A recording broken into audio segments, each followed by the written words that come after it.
ഞാൻ അണ്ടർലൈനിട്ട് പറയുന്നു, ഹേമ കമ്മീഷനിൽ പരാതി കൊടുത്ത കൂതറകളോട് പറയണം. വാതിലിൽ മുട്ടെന്ന് പറഞ്ഞാൽ അപ്പോൾ കഥ തുറന്നിട്ട് കേൾക്കണ്ടേ, കഴിവടാൻ എന്തിനാ വന്ന് വാതിൽ മുട്ടണമെന്ന് കേൾക്കണ്ടേ. അമ്മയും റെഡി, മകളും റെഡി എന്നൊക്കെ പറഞ്ഞ് പോയിട്ട് പിന്നെ കാസ്റ്റിംഗ് കൗച്ച് തേങ്ങാൻ വാങ്ങാന്ന് പറഞ്ഞ് പരാതി കൊടുക്കുന്നവരോടും എനിക്ക് പുച്ഛമാണ്.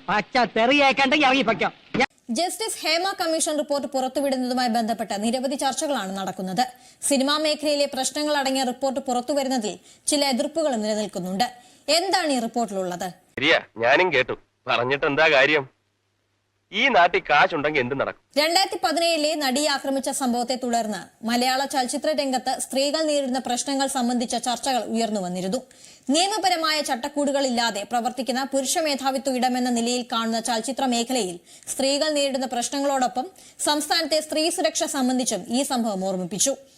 ഉണ്ട്, ഞാൻ കണ്ടിട്ടുണ്ട്. ഒരു സ്വഭാവ നടൻ ഒരു വികടൻ ചിരിയിരിച്ചിട്ട് ഷൂട്ടിംഗ് കഴിഞ്ഞ് പോകാൻ നേരത്ത് മേക്കപ്പ് വെളിച്ചെണ്ണ കൊണ്ട് മുഖം തുടച്ചുകൊണ്ട് ഇറങ്ങി പോണ വഴിക്ക് ഒരു വിടല ചിരിച്ചിരിച്ചിട്ട് മലയാള സിനിമയിൽ മോശമല്ലാതെ ഒരുപാട് പേർക്ക് ശരീരം പങ്കിട്ടിട്ടുള്ള ഒരു ചേച്ചിയോട് വരുന്നോടി ഇന്ന് രാത്രി നമുക്കൊന്ന് ആഘോഷിക്കാം എന്ന് പറഞ്ഞു. ഇത്രയും ആളുകളുടെ മുമ്പിൽ വെച്ച് അങ്ങനെ ചോദിച്ചപ്പോൾ ആ ചേച്ചിയുടെ അഭിമാനത്തെ ചോദ്യം ചെയ്ത പോലെ തോന്നി. ആ ചേച്ചി, ഞാൻ അതുകൊണ്ടാണ് ചേച്ചി എന്ന് വിളിക്കുന്നത്. ആ ചേച്ചി അപ്പൊ പറഞ്ഞു, വീട്ടിൽ പോയി നിന്റെ അമ്മയെ വിളിച്ചോണ്ട് ഓടാന്ന് പറഞ്ഞു. അയാൾ ചമ്മി വിളറി പറഞ്ഞു, ഭഗവാനെ ഇതെന്തൊരു ലോകം, എന്തൊരു നുണ.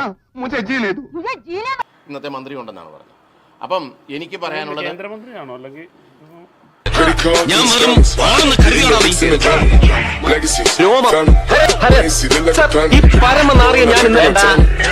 മന്ത്രി എന്നേ പറയുന്നുള്ളൂ, സംസ്ഥാന മന്ത്രി ആയിരിക്കും.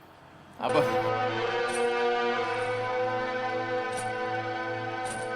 റിപ്പോർട്ടിന്റെ ഒരു വിശദാംശങ്ങൾ അറിഞ്ഞെങ്കിൽ മാത്രമേ, റിപ്പോർട്ട് എന്താണെന്ന് പഠിച്ചെങ്കിൽ മാത്രമേ നമ്മൾ പറയാൻ പാടുള്ളൂ. കാരണം അഭിനയം എന്ന് പറഞ്ഞാൽ നാച്ചുറൽ ആയിരിക്കണം. Acting is what reacting, it is behaving. പണ്ടും ഇത് കേട്ടിട്ടുണ്ടല്ലോ, ഇഷ്ടം പോലെ കേട്ടിട്ടുണ്ട്. ഇതുപോലുള്ള കഥകൾ നമ്മൾ പലതും കേട്ടു. നിങ്ങളും കേട്ടിട്ടില്ലേ? ഞാനും കേട്ടിട്ടില്ലേ? നാട്ടുകാർ കേട്ടിട്ടില്ലേ? അതാണ് എൻ്റെ, അതിനെപ്പറ്റിയൊന്നും അഭിപ്രായം പറയാൻ ഞാനില്ല. കാരണം എന്ന് വെച്ചാൽ അതൊക്കെ അതിനകത്ത് പറഞ്ഞിരുന്ന കാര്യം എന്താണെന്ന് എനിക്കറിയില്ല. പവർ ഗ്രൂപ്പിന്റെ ആൾക്കാർ ആരൊക്കെയാണെന്ന് എനിക്കറിയാം. പറയാൻ പാടില്ല ആരൊക്കെ.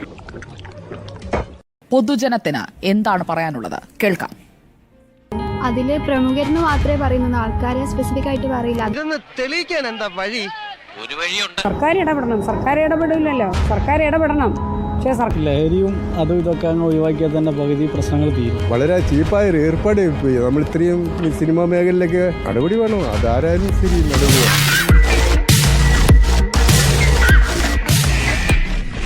എങ്കിൽ ഞാൻ പോട്ടെ, പോകാൻ വരട്ടെ.